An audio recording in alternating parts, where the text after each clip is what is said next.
سفر المكابيين الثاني. الإصحاح الأول 1. إلى الإخوة اليهود الذين في مصر، سلام إليكم من الإخوة اليهود الذين في أورشليم وبلاد اليهودية أطيب السلام. 2.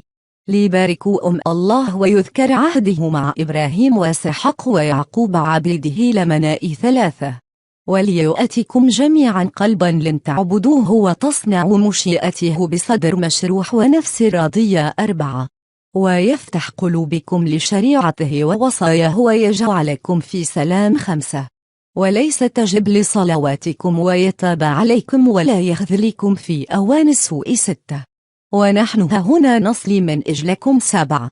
كنا نحن اليهود قد كتبنا إليكم في عهد ديمتريوس في السنة 109 حين الضيق والشدة التي نزلت بنا في تلك السنين بعد انصراف ياسون والذين معه من الأرض المقدسة والمملكة 8. فإنهم أحرقوا الباب وسفكوا الدم الزكي فابتهلنا إلى الرب فاستجاب لنا وقربنا الذبيحة والسميد ووقدنا السرج وقدمنا الخبز. 9. فلان عليكم إن تعيدوا أيام المظال التي في شهر كسلو 10 في السنة 188 من سكان أورشليم واليهودية والشيوخ ويهوذا إلى أرشت وبولس مؤدب بتلماوس الملك الذي من ذرية الكهنة المسحاء واليهود الذين في مصر، سلام وعافية. 11. نشكر الله الشكر الجزيل على إنه خلصنا من أخطار جسيم عند مناصبتنا للملك. 12. ودحر الذين يقاتلوننا في المدينة المقدسة. 13. فنه إذ كان الملك في فارس يقود جيشا لا يثبت إمامه أحد، نكبوا في هيكل النناية بحيل احتالها عليهم كهنة النناية. 14. وذلك إنه جاء أنطيوكس ومن معه من أصحابه إلى هناك متظاهر بانه يريد أن يقارنها وفي نفسه أن يأخذ لامول على سبيل الصداق. 15. فابرز كهنة النناية لامول ودخل هو مع نفر يسير إلى داخل المعبد ثم أغلقوا الهيكل. 16. فلما دخل أنطيوكس فتحوا بابا خافيا كان في أرض الهيكل وقذفوا حجارة رجموا بها القائد ثم قطعوهم قطعا وحزوا رؤوسهم والقوها إلى الذين كانوا في الخارج. 17. ففي كل شيء تبارك الهنا الذي سلم الكفر. 18. وبعد فإذ كنا مزمعين أن نعيد عيد تطهير الهيكل في اليوم 25 من شهر كسلو، رأينا من الواجب أن نعلن إليكم أن تعيدوا أنتم أيضا عيد المظال والنار التي ظهرت حين بنى نحميا الهيكل والمذبح وقدم الذبيحة. 19. فنه حين أجل أبيئنا إلى فارس أخذ بعض إتقياء الكهنة من نار المذبح سرى وخباوها في جوف بئر الماء فيها وحافظوا عليها بحيث بقي الموضع مجهولا عند الجميع. 20. وبعد انقضاء سنين كثيرة حين شاء الله أرسل ملك فارس نحميا إلى هنا فبعث أعقاب الكهنة الذين خباوا النار للتماسها ألن إنهم كما حدثونا لم يجدوا نارا بالماء. 21. فمرهم إن يغرفوا ويتوا به ولما أحضرت الذبائح أمر نحميا الكهنة إن ينضحوا بهذا الماء الخشب والموضوع عليه. 22. فصنعوا كذلك ولما برزت الشمس وقد كانت محجوبة بالغيم اتقدت نار عظيمة حتى تعجب الجميع. 23. وعند إحراق الذبيحة كان الكهنة كلهم يصلون وكان يوناتان يبدأ والباقون يجيبونه. 24. وهذا ما صلى به نحميا أيها الرب الإله خالق الكل المرهوب القوي العادل الرحيم، يا من هو وحده الملك والبر. 25. يا من هو وحده المتفضل العادل القدير لازل مخلص إسرائيل من كل شر الذي اصطفى أباءنا وقدسهم. 26. تقبل الذبيحة من أجل جميع شعبك إسرائيل وصل ميراثك وقدسه. 27. وأجمع شتاتنا وعتق المستعبدين عند لامم وانظر إلى الممتهنين والممقوتين ولتعلم لم إن كانت الهنا. 28. وعاقب الظالمين والقاذفين بتجبر 29، وأغرس شعبك في مكانك المقدس كما قال موسى 30. وكان الكهنة يرنمون بالأناشيد 31. ولما أحرقت الذبيحة إير نحميا بن يريق ما بقي من الماء على الحجارة الكبيرة 32. فلما صنعوا ذلك اتقت الهيب فطفاه النور المنبعث من المذبح 33. فشاع ذلك وخبر ملك فارس أن الموضع الذي خبن فيه الكهنة النار حين جليئهم قد ظهر فيه ماء وبه طهر الذين مع نحميا الذبيحة 34. فسيجه الملك وصيره مقدسا بعد الفحص عن الأمر 35. وإن عطف الملك إليهم واخذ عطايا كثيرة ووهبها لهم 36. وسماه الذين مع نحميا نفتاري تطهيرا ويعرف عند كثيرين بنفيطاي. الإصحاح 2. قد جاء في السجلات إن إرميا النبي إرأهل الجلاء إن ياخذوا النار كما ذكر وكما إر النبي الجلاء 2. إذ أوصاهم أن لا ينسوا وصايا الرب ولا تغوى قلوبهم إذا راوا تماثيل الذهب والفضة وما عليها من الزينة 3. وحرضهم بمثل هذا الكلام على أن لا يزيلوا الشريعة من قلوبهم 4. وجاء في هذه الكتابة إن النبي بمقتضى وحي سار إليه إر إن يذهب معه بالمسكن والثابوت حتى يصلوا إلى الجبل الذي صعد إليه موسى وراميراث الله 5. ولما وصل إرميا وجد كهفا فادخل إليه المسكن والثابوت ومذبح البخور ثم سد الباب 6. فاقبل بعض من كانوا معه ليسموا الطريق فلم يستطيعوا أن يجدوه 7. فلما اعلم بذلك أراميا لامهم وقال إن هذا الموضع سيبقى مجهولا إلى أن يجمع الله شمل الشعب ويرحمهم 8.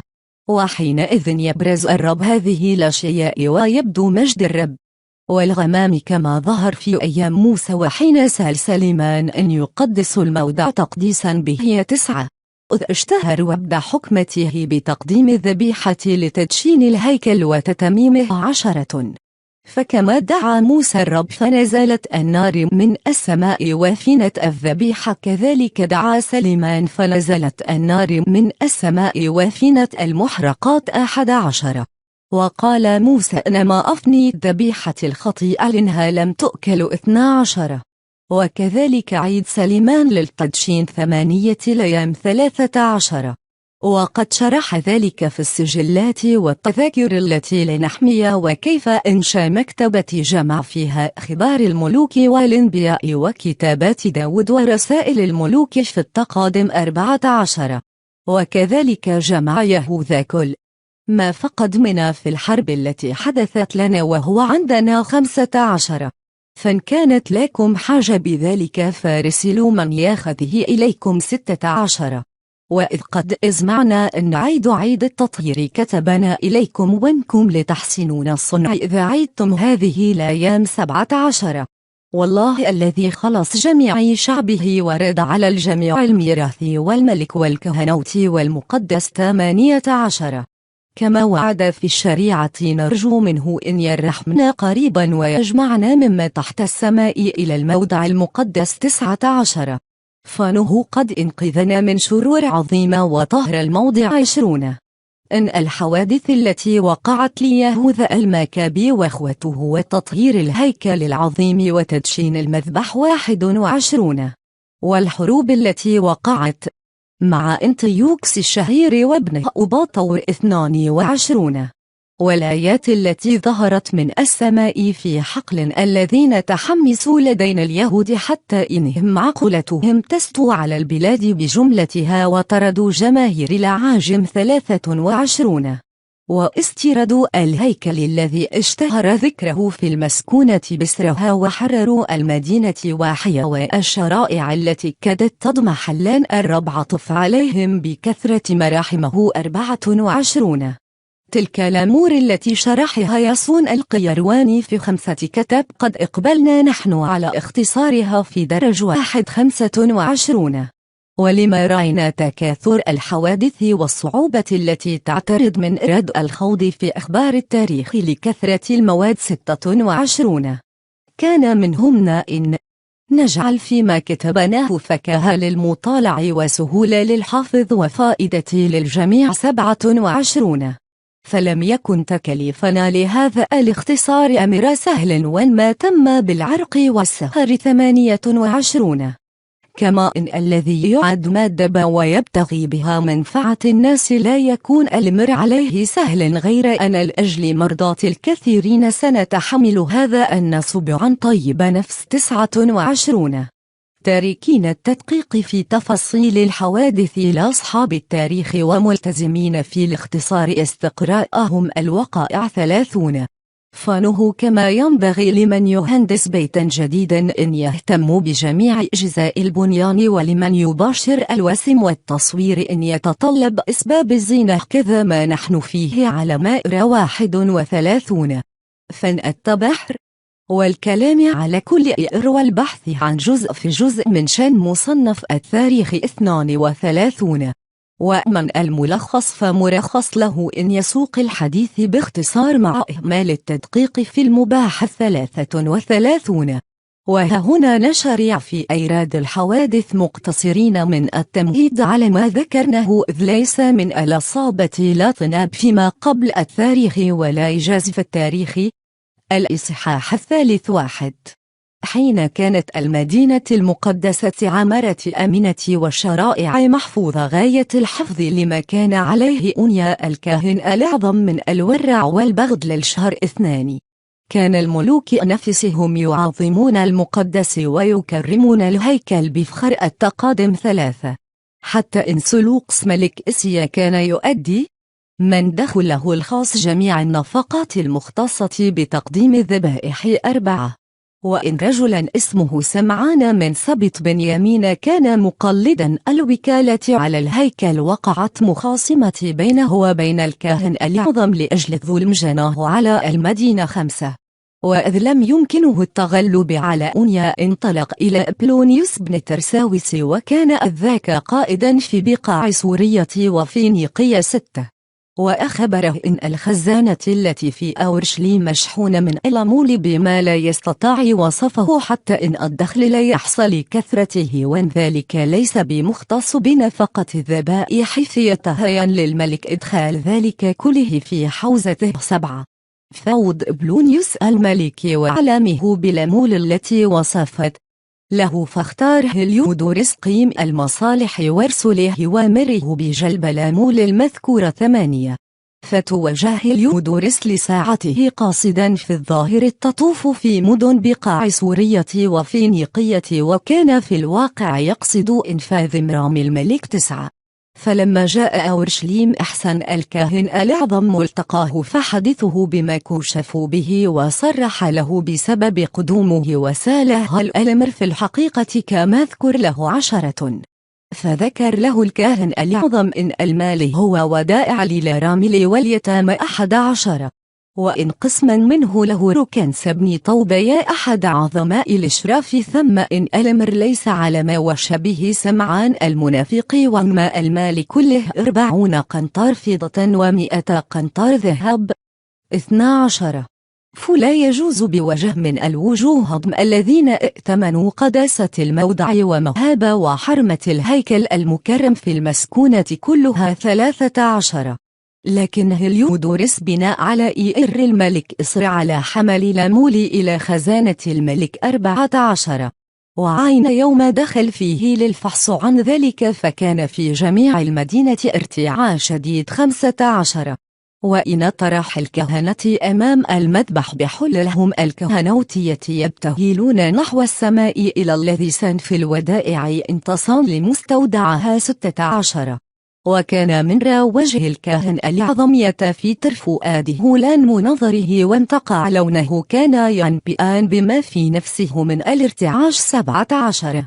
إذ كان الرجل قد اشتمل عليه الرعب والقشعريرة فكان يدلان الرائين على ما في قلبه من الكبة 18. وكان الناس يتبادرون من البيوت أفواجا ليصلوا صلاة عامة لسبب الهوان المشرف على الموضع 19. وكانت النساء يزدحمن في الشوارع وهن متحزمات بالمسوح تحت ثديهن والعذارربات الخضر يتجارين بعضهن إلى الأبواب وبعضهن إلى الأسوار وخريات يتطلعن من 20. وكلهن بسطات أيديهن إلى السماء يتضرعن بالابتهال 21. فكان انكسار الجمهور وانتظار الكاهن الأعظم وهو في ارتعاش شديد مما يصدع القلب رحمة 22. وكانوا يتضرعون إلى ليله القدير إن يحفظ الودائع موفوره لمستودعيها 23. هليودورس فكان أخذ في أتمام ما قضى به وقد حضر هناك مع شرطه في الخزانة 24. فصنع رب أبائنا وسلطان كل قدرة عظيمة حتى إن جميع الذين اجتروا على الدخول صرعتهم قدرة الله واخذهم الانحلال والرعب 25. وذلك إنه ظهر لهم فرس عليه راكب مخيف وجهازه فاخر فوثب وضرب هليودورس بحوافر يديه وكانت عدة الراكب كانها من ذهب 26. وترى أيضا لهليودورس فتيان عجيبا القوة بديعا البهاء حسن الباس فوقفا على جانبيه يجلدانه جدا متواصلة حتى أثخناه بالضرب 27. فسقط لساعته على الأرض وغشه ظلام كثيف فرفعوه وجعلوه على محمل 28. فاذ به بعد إن دخل الخزانة المذكورة في موكب حافل وجند كثير قد أصبح محمول لا مغيس له وقد تجلت لهم قدرة الله علانية 29. فكان مطروحا بالقوة للهية إبكم منقطع الرجاء من الخلاص 30. واليهود يباركون الرب الذي مجد مقدسه وقد ائتلاء الهيكل ابتهاجا وتهللا إذ تجلى فيه الرب القدير بعدما كان قبيل ذلك مملوء خوفا واضطراب 31. فبادر بعض من أصحابه هليودورس وسالوا أونيا إن يبتهل إلى العلي ويمن عليه بالحياة إذ كان قد أصبح على إخر رمق 32. فخالج قلب الكاهن الأعظم إن الملك ربما يتهم اليهود بمكيدة كدوها لهليودورس فقدم الذبيحة من أجل خلاص الرجل 33. وبينما الكاهن الأعظم يقدم الكفارة أذعى ذلك الفتيان فظهر لهليودورس بلباسه ماء لاول وواقفا وقال عليك بجزيل الشكر لاونيا الكاهن الأعظم فان الرب قد من عليك بالحياة من أجله 34. وأنت أيها المجلود فخبر الجميع بقدرة الله العظيمة قال ذلك وغاب عن النظر 35. فقدم هليودورس ذبيحة للرب وصلى إليه صلوات عظيمة على إنه من عليه بالحياة وشكر أونيا ورجع بجيشه إلى الملك 36. وكان يعترف أمام الجميع بما عينه من أعمال الله العظيم 37. وسال الملك هليودورس من ترى يكون أهلا لنعود فنرسله إلى أورشليم فقال 38. إن كان لك عدو أو صاحب دسيس في المملكة فارسله إلى هناك فيرجع لي كمجلودا إن نجفا في ذلك الموضع قدرة الهية لمحال 39. الآن الذي مسكنه في السماء هو يراقب الموضع ويدافع عنه في يضرب الذين يقصدون بالشر ويهلكهم 40. هذا ما كان من إير هليودورس وحماية الخزانة. الإصحاح 1. وكان سمعان المذكور الذي وشفي إير الأمول والوطن يقذف أونيا كان هو أغر هليودورس بذلك وجلب عليه ذلك الشر 2. وبلغ من وقاحته إنه وصف المحسن إلى المدينة والقائم بمصلحتها الوطن هو الغيور على الشريعة بنه صاحب دسيس 3. فاشتدت العداوة حتى إن أحد خواص سمعان شرعي في القتل 4. فلما تبين أونيا ما في ذلك الخصام من الخطر مع حماقة أبلونيوس قائد بقاع سورية وفينيقية الذي كان يمد سمعان في خبثه قصد الملك 5. لا وشيا باهي لوطنه ولكن ابتغاء لمصالح تعم الشعب برمته 6. لنهور إنه بغير عناية الملكة لا يمكن أن تكون الحول في سلام ولا أن يقيل سمعان عن رعونته 7. وكان أنه بعد وفاة سلوقس واستيلاء أنطيوكس الملقب بالشهير على الملك طمع ياسون إخو أونيا في الكهنوت الأعظم 8. فوفد على الملك ووعده ب302 قنطار فضة وب80 قنطارا من دخل آخر 9. وما عدا ذلك ضمن له 150 قنطارا غيرها إن رخص له بسلطة الملك في إقامة مدرسة للترد وموضع للغلمان وأن يكتتب أهل أورشليم في رعوية أنطاكية 10. فجاء به الملك إلى ذلك فتقلد الرئاسة وما لبث انصرف شعبه إلى عادات لم 11. والغى الاختصاصات التي انعم بها الملوك على اليهود على يد يوحنا ابي وبولمس الذي قلد السفارة إلى الرومانيين في عقد الموالاة والمناصرة وابطل رسوم الشريعة وادخل سنن تخالف الشريعة 12. وبادر فقع مدرسة للترد تحت القلعة وساق نخبة الغلمان فجعلهم تحت القبعة 13. فتمكن الميل إلى عادات اليونان والتخلق بإخلاق لا جانب بشدة فجور ياسون الذي هو كفر لا كاهن أعظم 14. حتى إن الكهنة لم يعودوا يحرصون على خدمة المذبح واستهانوا بالهيكل واهملوا الذبائح لينالوا حظا في جوائز الملعب المحرمة بعد المباراة في رمي المطاط 15. وكانوا يستخفون بماثر إبائهم ويتنافسون بمفاخر اليونان 16. فلذلك أحاقت بهم رزئة شديدة فن الذين أولعوا برسومهم وحرصوا على التشبيه بهم هم صاروا أعداء لهم ومنتقمين 17. لأن النفق في الشريعة للهية لا يذهب سدى كما يشهد بذلك ما سيجيء 18. ولما جرت في صور المصارعة التي تجري كل سنة 5 والملك حاضر 19. انفذ ياسون الخبيث رسلا من أورشليم أنطاكي الرعوية ومعهم 300 درهم فضة للذبيحة هركليس لكن هؤلاء طلبوا أن لا تنفقوا على الذبيحة لأن ذلك كان غير لإقابل تنفيق في شيء آخر 20. فكان هذا المال في قصد مرسله الذبيحة هركليس لكنه بسعي الذين حملوه انفقوا في بناء سفن 21. وأرسل أبولانيوس بن منزتاوس إلى مصر لمبايع بطلماوس في لوماتور الملك فعلم أنطيوكس أنه قد نحي عن تدبير الأمور فوجه اهتمامه إلى تحصين نفسه ورجع إلى يافن ثم سار إلى أورشليم 22.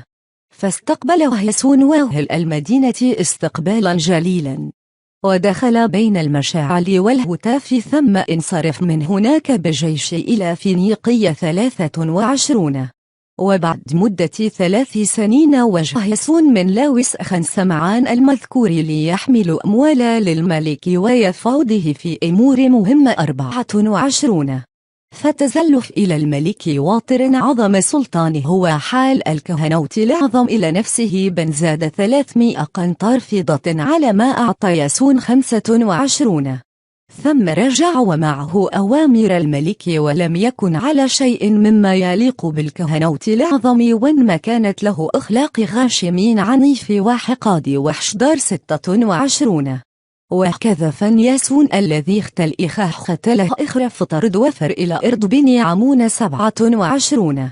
واستولى من لاوس على الرئاسة لأنه لم يوف شيئا من الأمول التي كان وعد بها الملك 28. فكان سستيراتس رئيس القلعة يطالبه لأنه كان مولئ الجباية ولهذا السبب استدعي كلاهما إلى الملك 29. فاستخلف من لاوس ليسيا ماكس أخاه على الكهنوت الأعظم واستخلف سستيراتس كراتيس والي القبرسيين 30. وحدث بعد ذلك إن أهل ترسوس وملو تمرد لأنهم جعلوا هبل أنطيوكي سرية الملك 31. فبادر الملك لطفاء الفتنة واستخلاف مكانه إندرونيكس أحد ذوي المناصب 32. فرامن لاويس إنه قد إصاب فرصة فالسرق من الهيكل إنية من الذهب إهدى بعضها إلى إندرونيكس وباع بعضها في صور والمدن التي بجوارها 33. ولما تيقن أونيا ذلك حجه به وكان قد انصرف إلى حمى بدفنة بالقرب من انطاكيا 34. فخلا من لاويس بن ديرونيكس وغيره أن يقبضوا على أونيا فصار إلى أونيا وخدعه بمكره وعقده بقسم حتى حمله على الخروج من الحمى وإن كان غير واثق به ثم اغتاله من ساعته ولم يرع للعد لحرم 35. فوقع ذلك موقع المقت عند اليهود بل عند كثير من سائر لامم وشق عليهم قتل الرجل بغي 36. فلما رجع الملك من نواحي قلقية رفع إليه يهود المدينة مع صائته هذه الجناية من اليونانيين مقتل أونيا عدوان 37. فتاسف انتيوكس ورق رحمة وبكى على حكمة ذلك المفقود وكثر دبه 38. واضطرم غضبا ولساعته نسعى الرجوان عن اندرونيكس ومزق حلله وطافه في المدينة كلها ثم أباد ذلك القاتل في الموضع الذي فتك فيه باونيا فانزل به الرب العقوبة التي استحقها 39. وكان ليسي ماكس في المدينة قد سلب غيراء من لاوس كثيرا من مال الإقداس فذاع الخبر في الخارج بن قد أخذ كثير من الذهب فاجتمع الجمهور على ليسي ماكس 40. فلما رأى ليسي ماكس هيجان الجموع وشدة غضبهم سلح 3000 رجل وعمل إيدي الظلم تحت قيادة رجل عاتق قد تناهى في السن والحماقة جميعا 41. فلما راوى ما عزم عليه ليسي ماكس تناول بعضهم حجارة وبعضهم هراوى وبعضهم رمادا حثوه من كل جانب على أصحاب ليسي ماكس 42. فاجرحوا كثيرين منهم وصرعوا بعضا وهزموهم بجمعهم واقتلوا سالب الإقداس عند الخزانة 43. وأقيم الحكم في هذه الأمور على من لاويس 44. فلما قدم الملك إلى صور أرسلت المشيخة 3 رجال فرفعوا عليه الدعوى 45. وأذرى من لاويس أنه مغلوب وعد بتلموس بن دوريمانس بمال جزيل يستميل الملك 46. فدخل بطلموس على الملك وهو في بعض الأروقة يتنسم الهواء وصرفه عن رأيه 47. فحكم لمنلاوس الذي هو على الشر كله بالبراءة مما شك به وقضى بالموت على أولئك المساكين الذين لو رفعوا دعواهم إلى الاسكوتنا لحكم لهم بالبراءة 48. ولم يلبث أولئك المحاجون عن المدينة والشعب والإقداس انحل بهم العقاب الجائر 49. شق هذا التعدى حتى على السوريين وبذلوا نفقات دفنهم بسخاء 50. واستقر من لاويس في الرئاسة بشره ذوي الإحكام وكان لا يزداد ألا خبثا ولم يزل لها وطنه كمين مهلكا. الإصحاح الخامس 1. في ذلك الزمان تجهز أنتيوكس لغزو مصر 2. فحدث أنه ظهر في المدينة كلها مدة 40 يوم فرسا تعدو في الجو وعليهم ملابس ذهبية وفي أيديهم رماح وهم مكتبون كتائب 3 وقنابل من الخيل مصطفة وهجوم وكار بين الفريقين وتقليب تروس وحراب كثيرة واستيلال سيوف ورشق نبال ولمعان حل ذهبية ودروع من كل صنف 4. فكان الجميع يسألون إن يكون مال هذه لاية خيرا 5. وإرجف قوم إن انتيوكس قد مات فاتخذ ياسون جيشا ليس باقل من 1000 نفس وهجموا على المدينة بغتة حتى إذا دفع الذين على الإسوار ووشك إن ياخذوا المدينة هرب من لاويس إلى القلعة 6.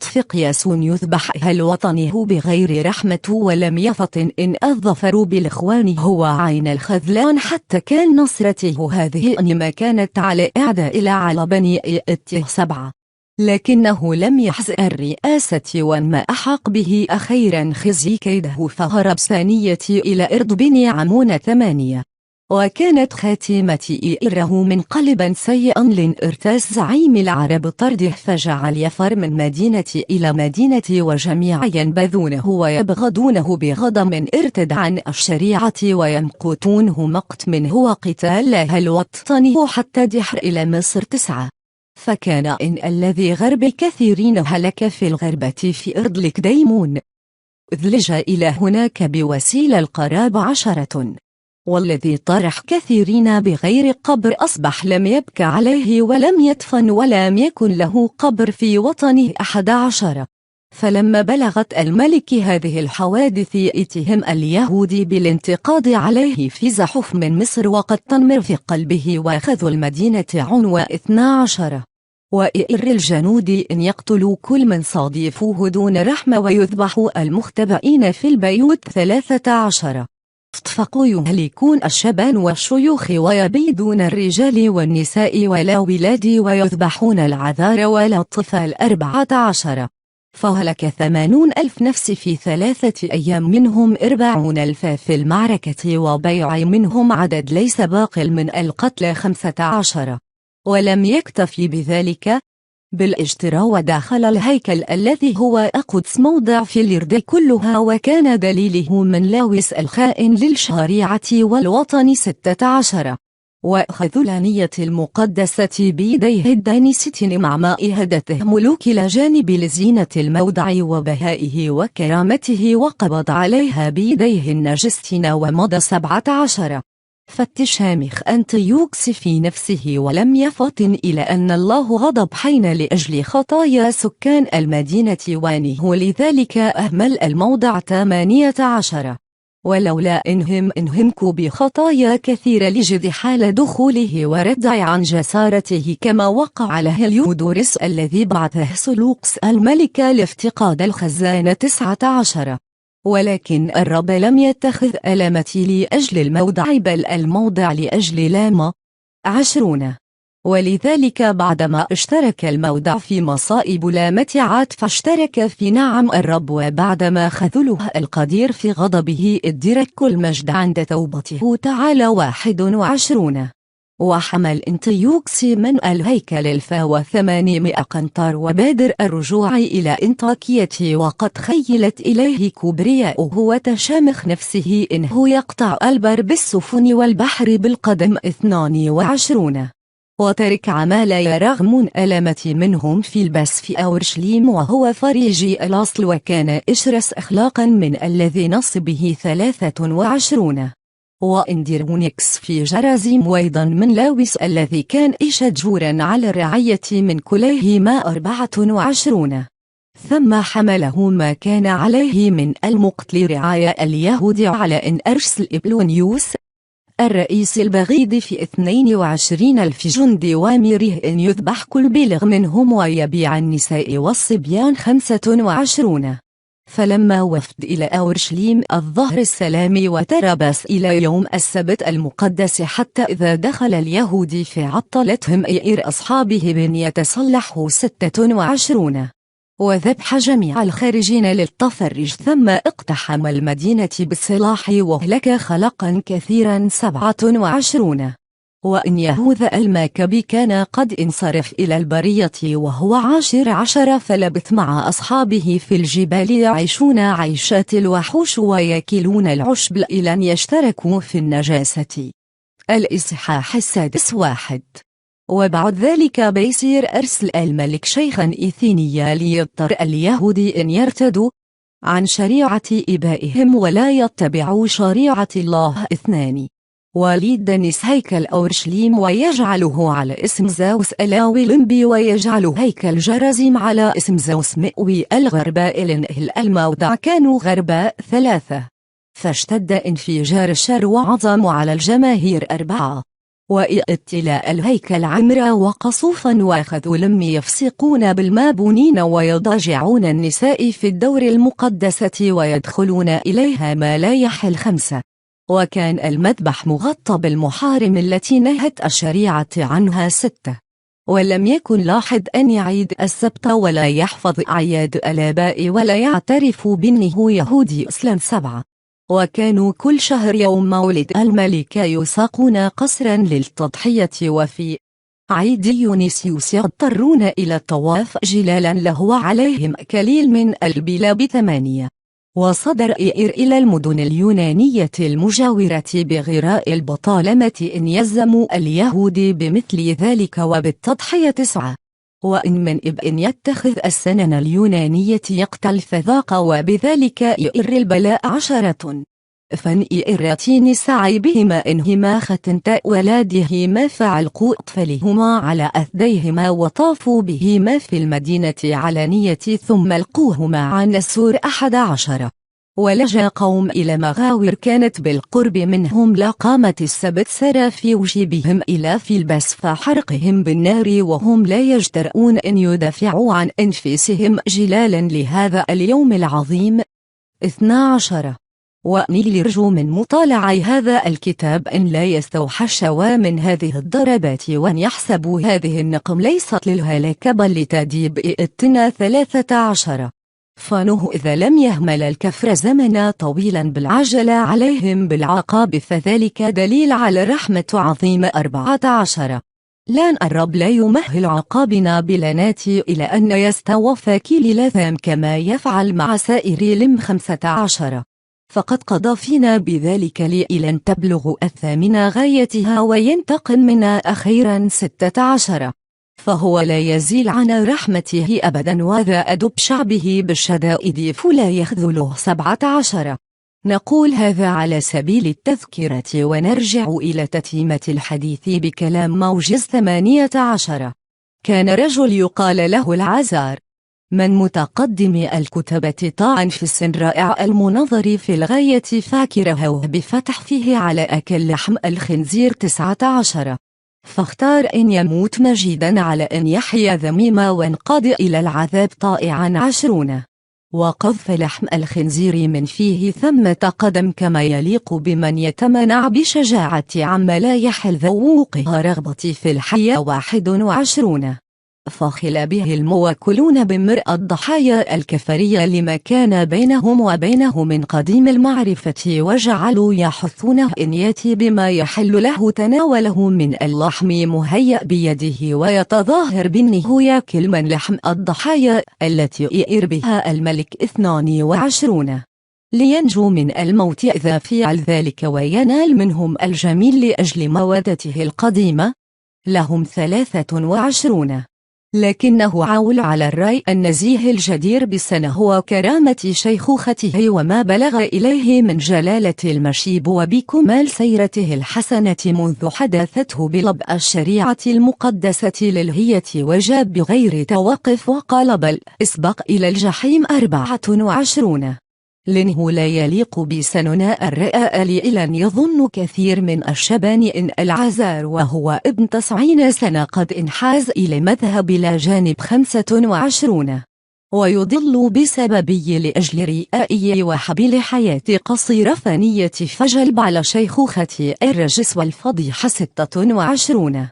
فاني ولو نجوت ألان من نكال البشر لا أفر من يدي القدير لا في الحياة ولا بعد الممات 27. ولكن إذا فارقت الحياة ببصالة فقد وفيت بحق شيخوختي 28. وبقيت للشهبان قدوة شهامة ليتلقوا المنية ببصالة وشهامة في سبيل الشريعة الجليلة المقدسة. ولما قال هذا انطلق من ساعته إلى عذاب التواتير والضرب 29.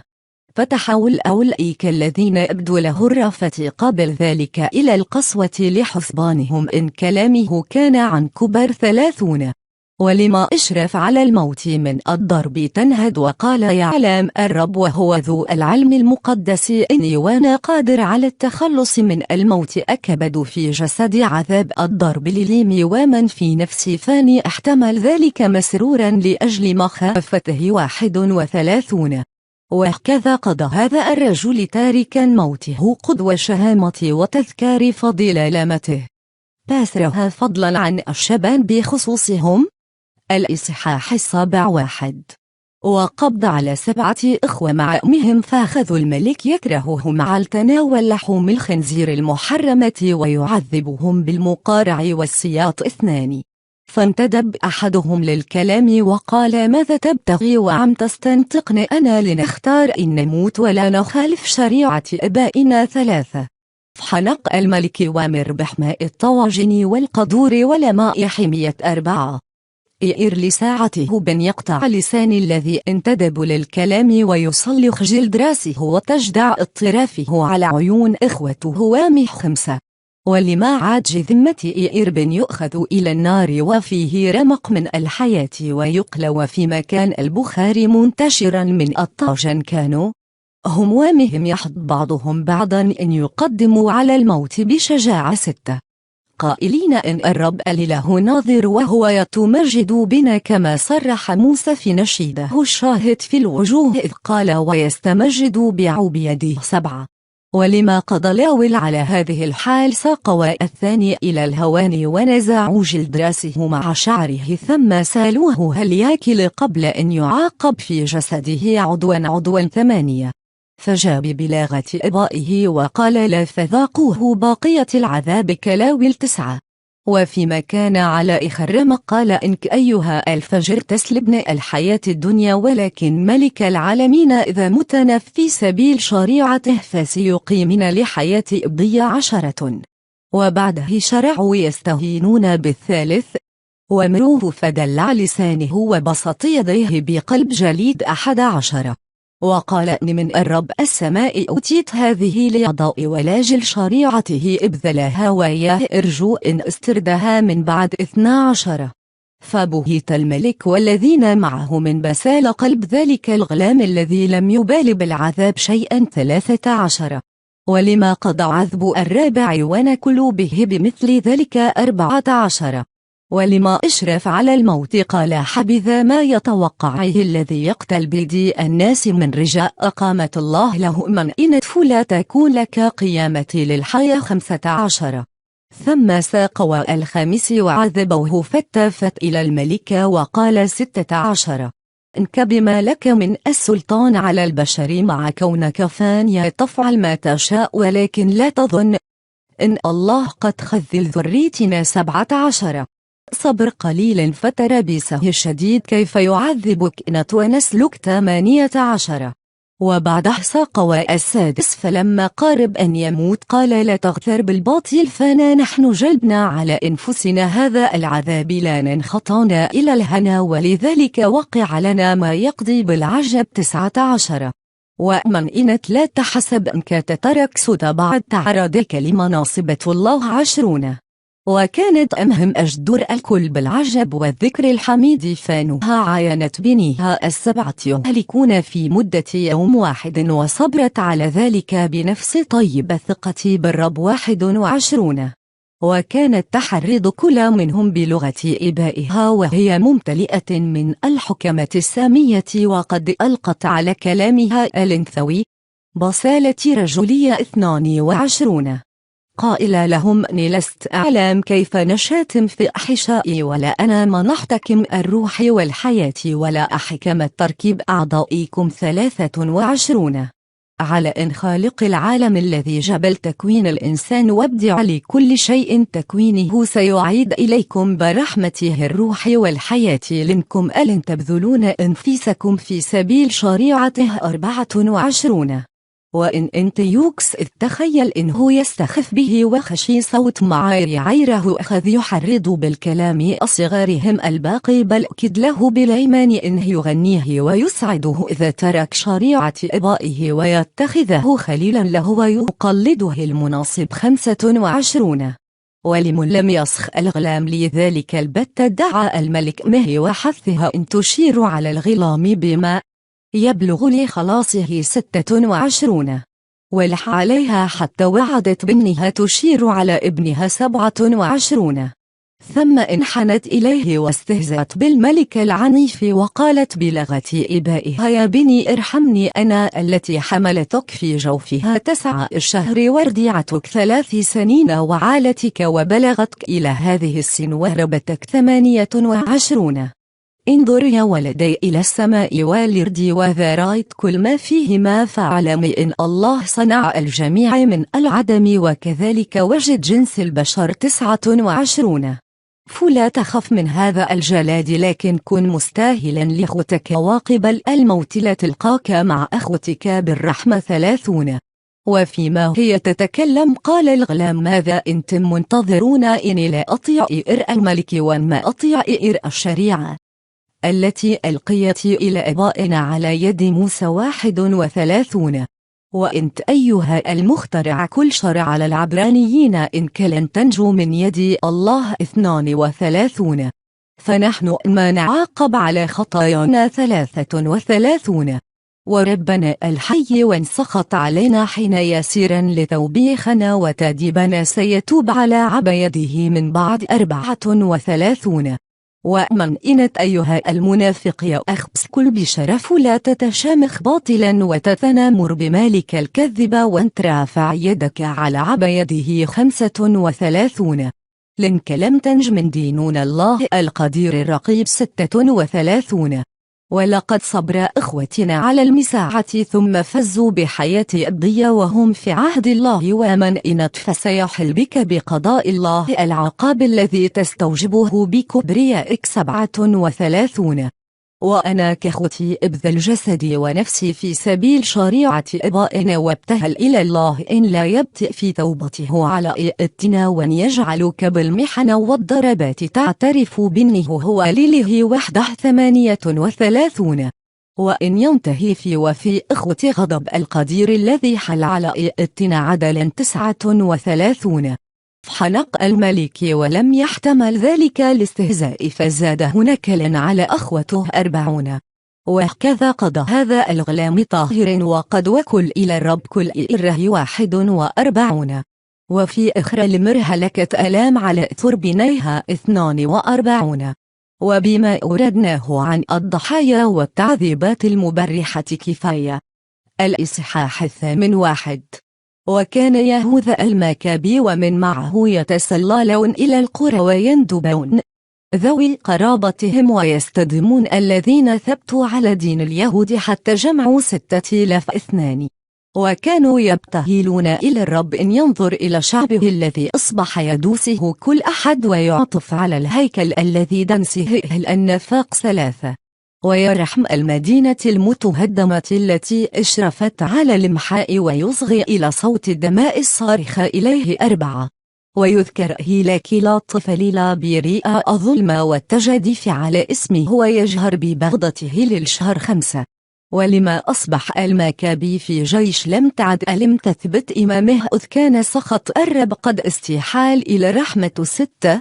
فجعل يفجئ المدن والقرى ويحرقها، حتى إذا استولى على مواضع توافقه تغلب على الأعداء في مواقع جم 7. وكان أكثر غاراته ليلا، فذاع خبر شجاعته في كل مكان 8. فلما رأى فيلبس إن الرجل يأخذ في التقدم شيئا فشيئا، وقد أوتي الفوز في أكثر أموره، كتب إلى بطلماوس قائد بقاع سورية فينيقية يساله المناجدة لصيانة مصالح الملك 9. فاختار لساعته نكانو ابن بترك الاسم خواص أصدقاء الملك، وجعل تحت يده لفيفا من ألم يبلغ 20,000 ليس تصل ذرية اليهود عن أخرهم، وضم إليه جرجياس وهو من القواد المحنكين في إير الحرب 10. فرس نكانور أن يؤخذ من مبيع صبي اليهود الفيء القنطار التي كانت للرومانيين على الملك 11. وأرسل في الحالي إلى مدن الساحل يدعو إلى مشتري رقاب اليهود مسعور كل 90 رقابة بقنطر، ولم يختر له ما سيحل به من نقمة القدير 12. فاتصلوا بيهوذا خبر مقدم نكانور فخبر الذين معه بمجيء الجيش 13. فبدأ الذين خافوا ولم يثقوا بعد الله ينسابون كل واحد من مكانه 14. وبآخرون كل ما كان باقيا لهم، وكانوا يبتهلون إلى الرب إن ينقذهم من نكانور الكافر الذي باعهم قبل الملتقى 15. وذلك إن لم يكن من أجلهم فمن أجل عهده مع أبائهم وحرمة اسمه العظيم الذي هم مسمون به 16. فحشد المكاب أصحابه وهم 6000 وحرضهم إن لا يرتعوا من الأعداء ولا يخافوا من كثرة المجتمع عليهم بغيا يقاتلوا بباس 17.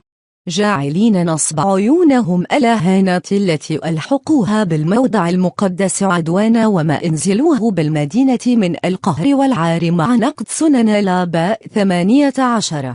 وقال إن هؤلاء ما يتوكلون على سلاحهم وجسارتهم، ومن نحن فنتوكل على الله القدير الذي يستطيع في لمحة أن يبيد الثائرين علينا بل العالم بسره 19. ثم ذكر لهم النجدات التي يمد بها أباؤهم وما كان من أبادة 185,000 على عهد سنحارب 20. والواقعات التي كانت لهم في بابل مع الغلاطيين كيف برزوا للقتال وهم 8,000 رجل ومعهم 4,000 من المكدونيين، وكيف حين وهل المكدونيين اهلك أولئك 8,120,000 بالنجدة التي أوتها من السماء وعدوا بخير جزيل 21. وبعدما شددهم بهذا الكلام حتى أضحوا مستعدين للموت في سبيل الشريعة والوطن قسمهم 4 فرق 22. وأقام كل واحد من إخوته سمعان ويوسف ويوناتان قائدا على فرقته، وجعل تحت يده الفوا 523. ثم إئر العزار أن يتلو عليهم الكتاب المقدس وجعل لهم كلمة السر نصرة الله. ثم اتخذ قيادة الكتيبة لاولا وحملوا علم كانور 24 فايدهم القدير، فقتلوا من الأعداء ما يزيد على 9,000 وتركوا أكثر جيش كانور مجرحين مجدع الأعضاء، وجوى الجميع إلى الهزيمة 25. واغنموا أموال الذين جاءوا لشرائهم ثم تعقبوهم مسافة غير قصيرة 26 إلى أن حضرت الساعة فمسكوا وعادوا وقد أدركوا السبت، ولذلك لم يطيلوا تعقبهم 27. وجمعوا أسلحة الأعداء واخذوا إصلابهم ثم حفظوا السبت وهم يباركون الرب كثيرا ويعترفون له إذ انقذهم ليعيدوا ذلك اليوم، ومن عليهم باستئناف رحمته 28. ولما انقضى السبت وزعوا على الضعفاء والأرامل واليتامى نصيبهم من الغنائم، واقتسموا الباقي بينهم وبين أولادهم 29. وبعدما فرغوا من ذلك قاموا صلاة عامة سائلين الرب الرحيم إن يعود في توب على عبيده 30. وقتلوا ما يزيد على 20,000 من جيوش تيموتاوس وبكيديس، واستولوا على حصون مشيدة، واقتسموا كثيرا من الإسلاب جعلوها سهام متساوية لهم وللضعفاء واليتامى والأرامل والشيوخ 31.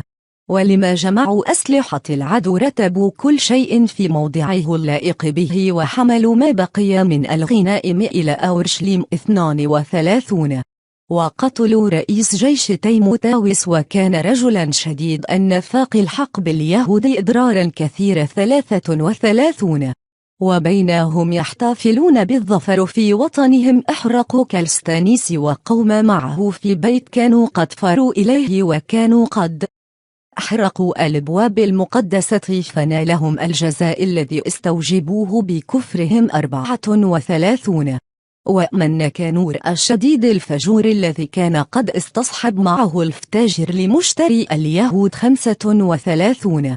فلما رأى الذين كان يحتقرهم قد أذلوه بامداد الرب خلع ما عليه من الثياب الفاخرة وانساب في كبد البلاد منفردا كلابق حتى لحق بنطاكية وهو متفجع غاية التفجع لانقراض جيشه 36. وبعدما كان قد وعد الرومانيين بنيوفيهم الخراج من سبي أورشليم عاد يذيع إن اليهود لهم الله نصير وانهم لذلك لا يغلبون إذ هم متابعون ما رسمي لهم من الشرائع. الإصحاح 9:1. واتفق في ذلك الزمان إن أنتيوكس كان منصرفا عن بلاد فارس بالخزي 2. وكان قد زحف على مدينة اسمها بيرسابوليس وشرع يصلب الهياكل ويعس في المدينة فثار الجموع إلى السلاح ودافعوه فانهزم أنتيوكس منقلبا بالعار 3. ولما كان عند أحمة بلغه ما وقع على نكانور وأصحاب تيموتاوس 4. فاستشاط غضبا وازمع إن يحيل على اليهود ما ألحقه به الذين هزموه من أشر فمرسائق عجلته بن يجد في السير بغير انقطاع وقد حل به القضاء من السماء فانه قال في تجبيره لا أتينا أورشليم ولأجعلنها مدفنا لليهود 5. لكن الرب إله إسرائيل البصير بكل شيء ضربه ضربة معضلة غير منظورة فانه لم يفرغ من كلامه ذاك حتى أخذ هداء في أحشانه لا دواء له ومغص ألم في جوفه 6. وكان ذلك عين العدل في حقه لنعذب حشا كثيرين باللم المتنوعة الغريبة لكنه لم يكن ليكف عن عتيه 7. وأن ما بقي صدره ممتلئا من الكبرياء ينفث نار الحلاق على اليهود ويحث على الإسراع في السير حتى إنهي من شدة الجري سقط من عجلته فترددت بتلك السقطة الهائلة جميع أعضاء جسمه 8. فالصبح بعدما خي الله بزهيه الذي لم يبلغ إليه إنسان إنه يحكم على أمواج البحر ويجعل قمم الجبال في كفة الميزان مصروعا على اليرد محمولة في محفى شهادة للجميع بقدرة الله الجليل 9.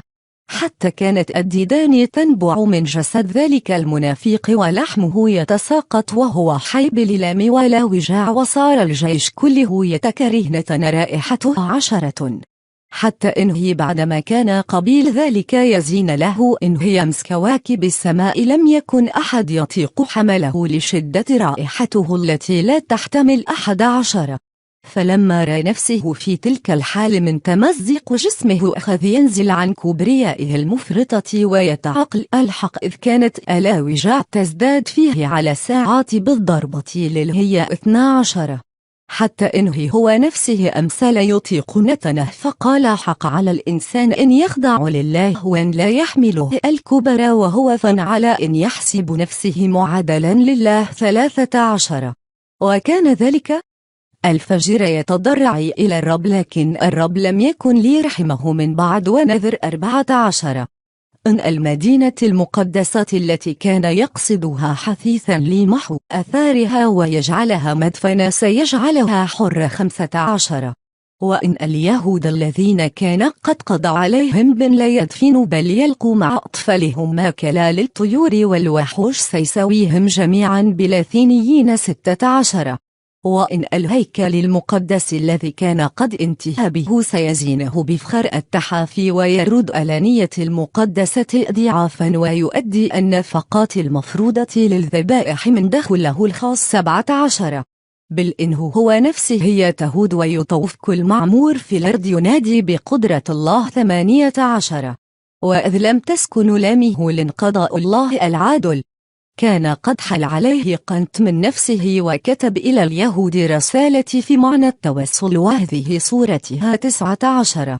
من أنتيوكس الملك القائد إلى رعاية اليهود لا فاضل السلام الكثير والعافية والغبطة 20. إذا كنتم في سلامة وكان ولادكم وكل شيء لكم على ما تحبون فاني اشكر الله شكرا جزيلا من أنا فرجائي منوط بالسماء 21. وبعد فاني منذ اعتلت لم أزل ذكركم بالمودة ناويا لكم الكرامة والخير فاني في أياب من نواحي فارس أصاب نداء شديد في راية من الواجب أن أصرف العناية إلى مصلحة الجميع 22 ليس لاني قانط من نفسي فن لرجاء وثيقا إن التخلص من علتي 23 ثم إني تذكرت أن أبي حين سار بجيشه إلى الأقاليم العليا عين الولي لعهده 24 وأنا أخاف أن يقع غير منتظر أو يذيع خبر مشؤوم فيضطرب مقلد الأمور في البلاد عند بلوغه إليهم 25 وقد تبين لي إن من حولنا من ذوي السلطان ومجاور المملكة يترصدون الفرص ويتوقعون حادثا يحدث فلذلك عينت للملك ابن أنتيوكس الذي سلمته غير مرة إلى كثيرين منكم ووصياتهم به عند مسيري إلى الأقاليم العليا وقد كتبت إليه في هذا المعنى 26 فانشدكم وارغب إليكم أن تذكروا ما وليتكم من النعم العامة والخاصة وأن يبقى كل منكم على ما كان له من الولاء لي ولابني 27 ولي الثقة بالنهوسيات بقصدي في عاملكم بالرفق والمرء 28 ثم قضى هذا السفاك الدماء المجدف بعد ألا مبرح كما كان يفعل بالناس ومات ميتة شقا على الجبال في أرض غرب 29 فنقل جثته في البس رضيعه ثم انصرف إلى مصر إلى بطل ماوس في لوماتور خوفا من ابن أنتيوكس. الإصحاح 10 الإصحاح 1 أمن الماكبي والذين معه فبمداد الرب استردوا الهيكل والمدينة 2 وهدموا المذابح التي كان الأجانب قد بنوها في الساحة وخربوا المعابد 3 وطهروا الهيكل وصنعوا مذبحا أخرى واقتدحوا حجرة اقتبسوا منها نارا وقدموا ذبيحة بعد فترة 2 وهي والبخور والسرج وخبز التقدم 4 وبعدما أتموا ذلك ابتهلوا إلى الرب وقد خروا بصدورهم أن لا يصابوا بمثل تلك الشرور لكن إذا خطئوا يؤدبهم هو برفق ولا يسلمهم إلى أمكفرة وحشية 5 واتفق إنه في مثل اليوم الذي فيه نجست الغرباء الهيكل في ذلك اليوم عينه ثم تطهير الهيكل وهو اليوم 25 من ذلك الشهر الذي هو شهر كسلو 6 فعيد 8 أيام بفرح كما في عيد المظال وهم يذكرون كيف قضوا عيد المظال قبيل ذلك في الجبال والمغاور مثل وحوش البرية 7 ولذلك اسبحوا لمن يسر تطهير هيكله وفي أيديهم غص ذات ورق وفنان خضر وسعف 8 ورسموا رسما عاما على جميع اليهود أن يعيدوا هذه الأيام في كل سنة 9 كذا كانت وفاة أنتيوكس الملقب بالشهير 10 ولنشرع الآن في خبر ابن ذاك المنافق ونذكر ما كان من رزايا الحروب بلا إيجاز 11 إنه لما استولى هذا على الملك فوض تدبير الأمور إلى ليسياس قائد القواد في بقاع سورية وفي نقية 12 وذلك إن بطل ماوس المسمى بمكرون عزم على أن ينصف اليهود مما كانوا فيه من الظلم واجتهدوا في معاملتهم بالسلم 13 فلذلك سعى به أصحابه إلى أبطور وكثر كلام الناس فيه بأنه خائن لأنه تخلى عن قبرص التي كان في لوماتور قد استعمله عليها وانحاز إلى أنتيوكس الشهير وذهبت عنه كرامة السلطان بلغ منه الكمت فقتل نفسه باسم 14 فول جرجياس قيادة البلاد وشرع جيش من الأجانب وناصب اليهود حربا متواصلة 15 وكذلك الأدوميون الذين كانت لهم حصون ملئمة كانوا يرغمون اليهود ويقبلون المهاجرين من أورشليم ويتجهزون للحرب 16 فابتهل الذين مع المكابي وتضرعوا إلى الله أن يكون لهم نصيرا ثم هجموا على حصون الأدوميين 17 واندفعوا عليها بشدة وامتلكوا مواضع منها وصدموا جميع الذين كانوا يقاتلون على السور، وكل من اقتحمهم قتلوه فهلكوا منهم 20,018 وفر 9,000 منهم إلى برجين حصينين جدا مجهزين بكل أسباب الدفاع 19.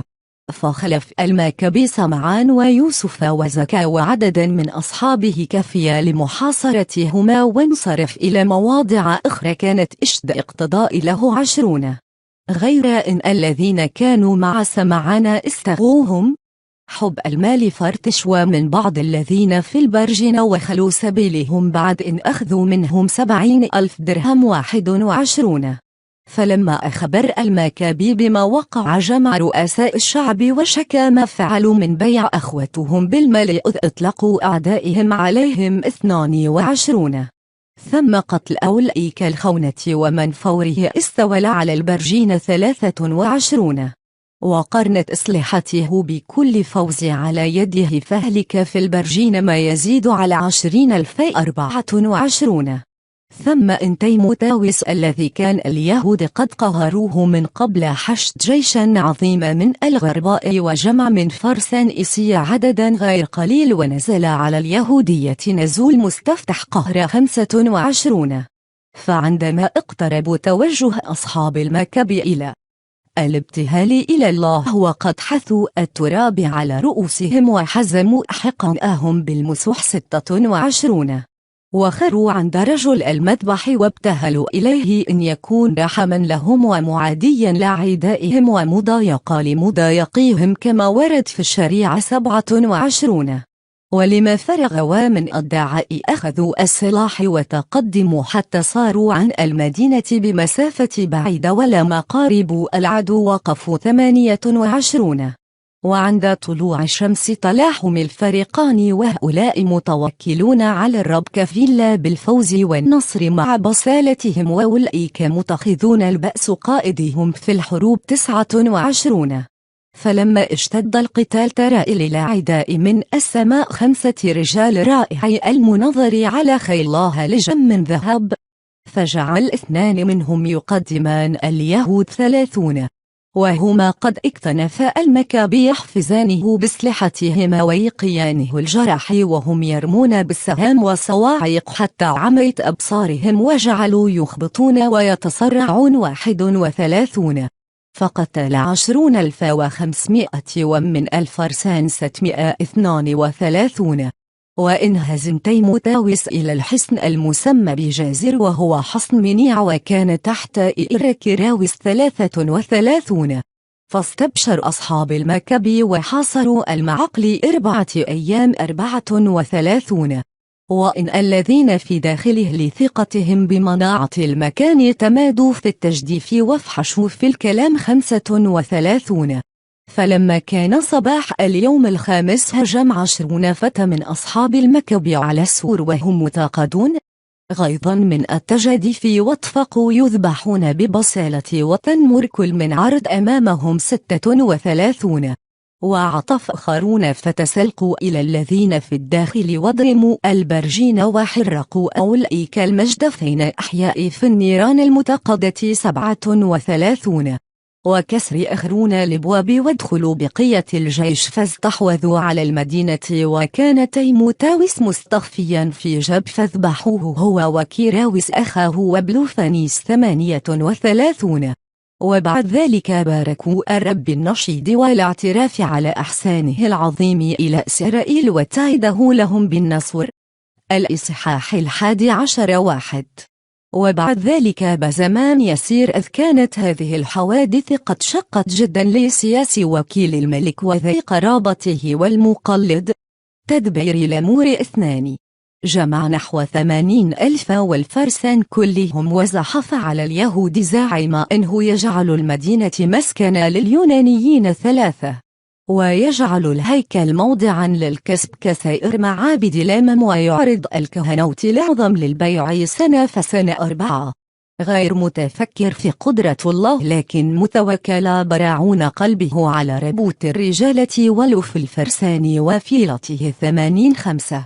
فدخل اليهودية وبلغ إلى بيت صور وهي موضع منيع نحو 5 غلوات من أورشليم وضايقها 6. فلما علم أصحاب المكب إنه يحاصر الحصون ابتهلوا إلى الرب مع الجموع بالنحيب والدموع إن يرسل ملاكه الصالح لخلاص إسرائيل 7. ثم أخذ المكبي سلاحه أولا وحرض الآخرين على الاقتحام معه لنجدة إخوتهم 8. فاندفعوا متحمسين بقلب واحد وفيما هم بعد عند أورشليم ترى فارس عليه لباس أبيض يتقدمهم وهو يختر بسلاح من ذهب 9. اصطفقوا بجمعهم يباركون الله الرحيم وتشجعوا في قلوبهم حتى كانوا مستعدين أن يبطشوا بضر الوحوش فضلا عن الناس ويخترقوا الأسوار الحديدية 10. وأخذوا يتقدمون بانتظام وقد أتتهم السماء نصرتي والرب رحمة 11. وحملوا على الأعداء حملة لسد وصرعوا منهم 11,000 ومن الفرسان الفوسط 112. والجا سائرهم إلى الفرار وكان أكثر الذين نجوا بالنفسهم جرحى عرات وانهزم ليسياس أقوبح هزيمة 13. وإذ كان الرجل صاحب دهاء أخذ يفكر فيما أصابه من الخسران وفطن إن العبرانيين قوم لا يقهرون لأن الله القدير مناصر لهم في راسلهم 14. ووعد بأنه يسلم بكل ما هو حق ويستميل الملك إلى موالاتهم 15. فرض المكابي بكل ما سال ليسياس ابتغاء لما هو انفع وكل ما طلب المكابي من ليسياس بالكتابة إن يقضى لليهود قضاه الملك 16. وهذا نص الرسائل التي كتب بها ليسياس إلى اليهود من ليسياس إلى شعب اليهود سلام 17. قد سلم إلينا يوحنا وابشالوم الموجهان من قبلكم كتاب جوابكم وسال قضاء فحواه 18. فشرحت للملك ما ينبغي إنهاؤه إليه فمد منه ما تحتمله الحال 19. وإن بقيتم على الإخلاص فيما بيننا من الأمور فاني توخ إن كون لكم فيما ياتي سببا للخير 20. ومن تفصيل الأمور فقد وصيناهما مع من نحن مرسلون من قابلنا إن يفاوضوكم فيه 21. والسلام في السنة 148 في 24 من شهر ديوس كورنث 22. وهذه صورة رسالة الملك من الملك أنتيوكس إلى أخينا ليسياس سلام 23. أنا منذ انتقل ودنا إلى ليلها لم يزلهمنا إن يكون أهل مملكتنا بغير بلبال منقطعين إلى شؤونهم 24. إذ قد بلغنا إن اليهود غير راضين بما إرهم ودنا من التحول إلى سنن اليونان لكنهم متمسكون بمذهبهم ولذلك يسألون انتباح لهم سننهم 25. ونحن نريد لهذا الشعب أن يكون كغيره خاليا عن البلبال فلا نحكم بن يرد لهم الهيكل وأن يساسوا بمقتضى عادات آبائهم 26. فذا أرسلت إليهم وعقدتهم ليطمئنوا إذا علموا رانا فيهم ويقبلوا على مصالحهم بارتياح فنعم تفعل 27. وهذه رسالة الملك إلى لامة من الملك أنتيوكس إلى مشيخة اليهود وسائر اليهود سلام 28. إن كنتم في خير فهذا ما نحب ونحن أيضا في عافية 29. قد اطلعنا من لاوس إنكم تودون أن تنزلوا فتقيموا مع قومكم 30. فالذين يرتحلون إلى اليوم 30 من شهر كسنتكس يكونون في إيمان 31. وقد أبحنا لليهود أطعمتهم وشرائعهم كما كانوا عليه من قبل وكل منف منهم فيما سلف لا عينات عليه 32. وأنا مرسل إليكم من لاوس ليشافهاكم 33. والسلام في السنة 148 في 15 من شهر كسنتكس 34. وأرسل الرومانيون إليهم رسالة هذه صورتها من كونتش مميوس وطيطس من ليسرسوا لي الرومانيين إلى شعب اليهود سلام 35. ما رخص لكم فيه ليسياس نسيب الملك نحن موافقون عليه 36، وما استحسن إن يرفع إلى الملك تشاوروا فيه وبادروا بارسال واحد لنقضي ما يوافقكم، فانا متوجهان إلى أنطاكية 37، فاعجلوا في أرسل من ترسلون لنكون على بصيرة مما تبتغون 38. والسلام في السنة 148 في 15 من شهر كاسنتكس، الإصحاح 12 1. وبعد إبرام هذه المواثيق انصرف ليسياس إلى الملك وقبل اليهود على حرث أراضيهم 2. ألن إن القواد الذين في البلاد وهم تيموتاوس وبلونيوس بن جنايوس ويرونيمس وديمفون وكذلك نكانوا حاكم قبر سليمي دعوا لهم راحتي ولا سكين 3. واتأهل يافا اغتيالا فظيعا، وذلك إنهم دعوا اليهود المساكنين لهم إن يركبوهم ونساؤهم وولادهم قوارب كانوا إعادوها لهم، كان لا عداوة بينهم 4. وإذ كان ذلك بجماع أهل المدينة كلهم رضي به اليهود وهم واثقون منهم بالإخلاص وغير متهمين لهم بسوء، فلما أمعنا وفي البحر أغرقوهم وكان عددهم يبلغ 205. فلما بلغ يهوذا ما وقع على بني إته من الغدر الوحش نادى في من معه من الرجال ودعا الله الديان العادل 6. وسار على الذين أهلكوا أخوته واضرم النار في المرفن ليلا وحرق القوارب واقتل الذين فروا إلى هناك 7.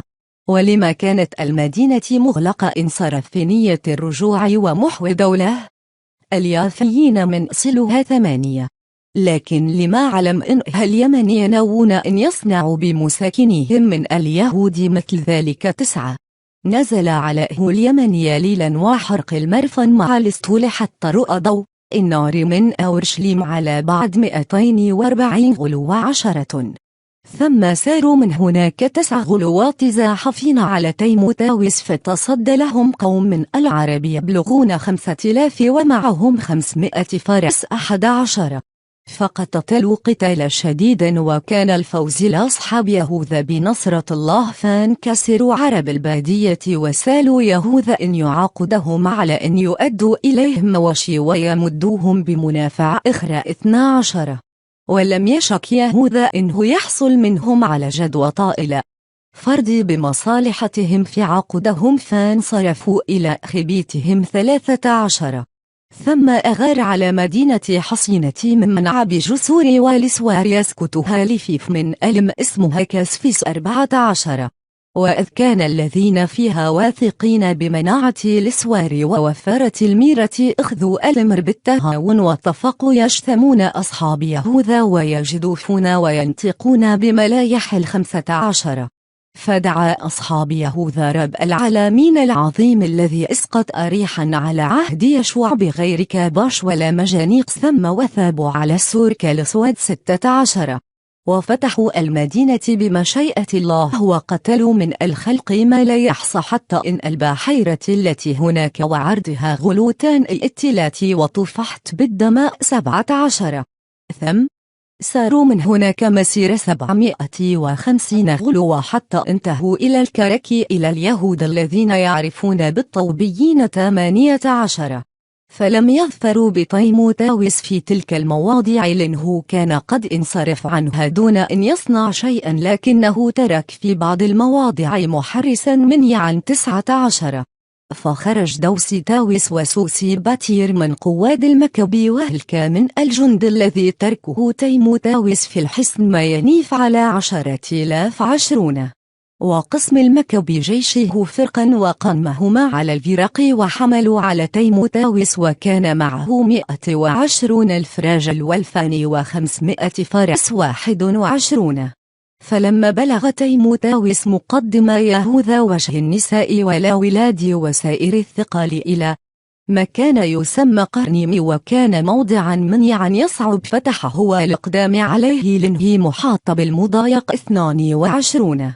ولما بدت الفرقة من جيش يهوذا داخل الأعداء الرعب والرعد إذ ترى لهم من يرى كل شيء فبادروا المفر من كل وجه حتى إن بعضهم كان يؤذي بعضا وصاب بعضهم بعضا بحد السيوف 23 وشد يهوذا في أثارهم يثخن في أولئك الكفرة حتى أهلك منهم 30,000 رجل 24 ووقع تيموتاوس في أيدي أصحاب دوسيتاوس وسوسيباطير فتفق يتضرع إليهم بكل وسيلة إن يطلق وهو حيا بحجة إن عنده كثيرين من إبائهم وأخوتهم إذا هلك يخذلون 25 وأكد لهم العهد بضمانات كثيرة إنه يطلقهم سالمين فخلوا سبيله لأجل خلاص أخوتهم 26 ثم أغار يهوذا على قرنيم وهي كالإترجتيس واقتل 25,000 نفس 27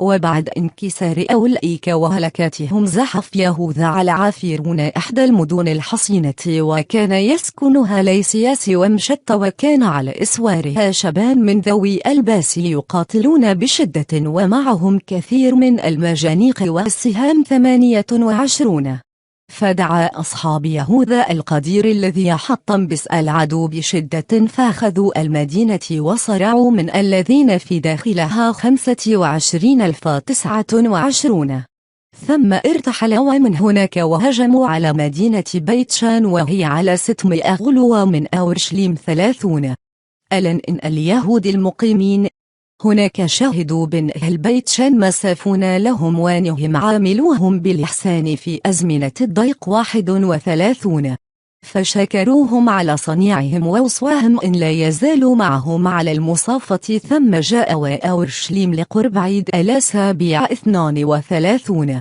وبعد العيد المعروف بعيد 50 أغاروا على جرجياس قائد إردئدوم 33 فبرز إليهم في 3,000 راجل و400 فارس 34 واقتتل الفريقان فسقط من اليهود نفر قليل 35 وكان فيهم فارس ذو بس يقال له دوسيتاوس من رجال بيكينور فدرك جرجياس وقبض على ثوبه واجتذبه بقوة يريد أن يسر ذلك المنافق حيا فعدا عليه فارس من التراكيين وقطع كتفيه وفر جرجياس إلى ماريش 36 وتمادى القتال على أصحاب أسدرين حتى كلوا فدعا يهوذا الرب لا ياخذ بنصرتهم ويقاتل في مقدمتهم 37 وجعل يهتف بالأناشيد بلسان إبائه ثم صرخ وحمل على أصحاب جرجياس بغتة وكسرهم 38 ثم جمع يهوذا جيشه وسار به إلى مدينة عدلام ولما كان اليوم السابع تطهر بحسب العادة وقضوا السبت هناك 39 وفي الغد جاء يهوذا ومن معه على ما تقتضيه السنة ليحملوا جثث القتلى ويدفنوهم مع ذوي قرابتهم في مقابر إبائهم 40 فوجدوا تحت ثياب كل واحد من القتلى نواطا من أصنام يمنية مما تحرمه الشريعة على اليهود فتبين للجميع إن ذلك كان سبب قتلهم 41 فسبحوا كلهم الرب الديان العادل الذي يكشف الخفايا 42 ثم إنثنوا يصلون ويبتهلون إن تمح تلك الخطيئة المجترمة كل المحو وكان يهوذا النبي ليعظ القوم إن ينزهوا نفسهم عن الخطيئة إذ راوى بعيونهم ما أصاب الذي سقطوا لأجل الخطيئة 43 ثم جمع من كل واحد تقدمة فبلغ المجموع 1000 درهم من الفضة فارسلها إلى أورشليم ليقدم بها ذبيحة عن الخطيئة وكان ذلك من أحسن الصنيع واتقاه لاعتقاده قيامة الموت 44 لأنه لو لم يكن مترجي قيامة الذين سقطوا لكانت صلاته من أجل الموت باطلا وعبث 45 والاعتباره إن الذين رقدوا بالتقوى قد ادخر لهم ثواب جميل 46 وهو راعي مقدس تقوي ولهذا قدم الكفارة عن الموت ليحلو من الخطيئة. الإصحاح 13 1 في السنة 149 بلغ أصحاب يهوذا إن أنطيوكس بطور قادم على اليهودية بجيش كثيف 2، ومعه ليسياس الوكيل وقيم المصالح، ومعهما جيش من اليونان مؤلف من 110,000 راجل و5,300 فارس و22 فيلا و300 عجلة ذات مناجل 3. فانضم إليهم من لاوس، وجعل يحرض أنطيوكس بكل نوع من المؤلسات غير مبال بخلاص الوطن، بل كان همه أن يرد إلى الرئاسة. 4. ولكن ملك الملوك هيج سخط أنطيوكس على ذلك الكفر، فليسياس أشربه إن الرجل كان هو السبب في تلك النوازل بسرها، فمر يذهب به إلى بيرية ليقتل على عادة البلاد 5. وهناك برج علوه 50 ذراعا مملوء رمادا، وفيه لا مستدير تهوي براكبها من جميع جهاتها إلى الرماد 6. ففي ذلك الموضع أهلك ذلك المختص للهيكل الذي كان سببا للشرور شتى مدفوعا إليه بيدي الجميع 7. وبهذه المنية هلك من لاوس المنافق، ولم يحصل على تربة يوار فيها 8.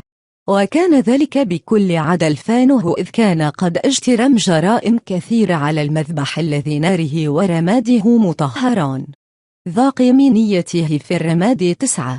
وأمن الملك فما زال متقدم بعثوه وقساوته، متوعد اليهود بمر من البلايا التي انزلها بهم إبوه 10. فلما علم يهوذا بذلك يئر الشعب بالابتهال إلى الرب نهارا وليلا إن ينصرهم في ذلك اليوم كما كان يفعل من قبل 11، إذ قد أشرفوا على أضم حلال الشريعة والوطن والهيكل المقدس، وأن لا يدع لم المجد فتذل شعبه الذي لم يفرج عنه لن من ميدي يسير 12. ففعلوا كلهم وتضرعوا إلى الرب الرحيم ببكاء والصوم والسجود مدة 3 أيام بلا انقطاع، ثم حرضهم يهوذا وامرهم بالاجتماع 13.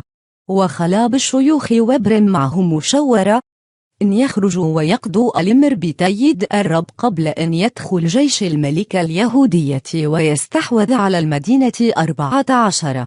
فوض الأمر إلى خالق الكائنات وحض أصحابه أن يقاتلوا ببصالة ويبذلوا إنفسهم دون الشريعة والهيكل والمدينة والوطن والدولة، ونصب محلته عند موضع 15. وجعل لهم كلمة السر النصر بالله، ثم اختار قوما من نخب الشبان وجمليلا على مخيم الملك في المحل، وقتل 4,000 رجل واهلك والألفيل مع القوم الذين كانوا في برجه 16.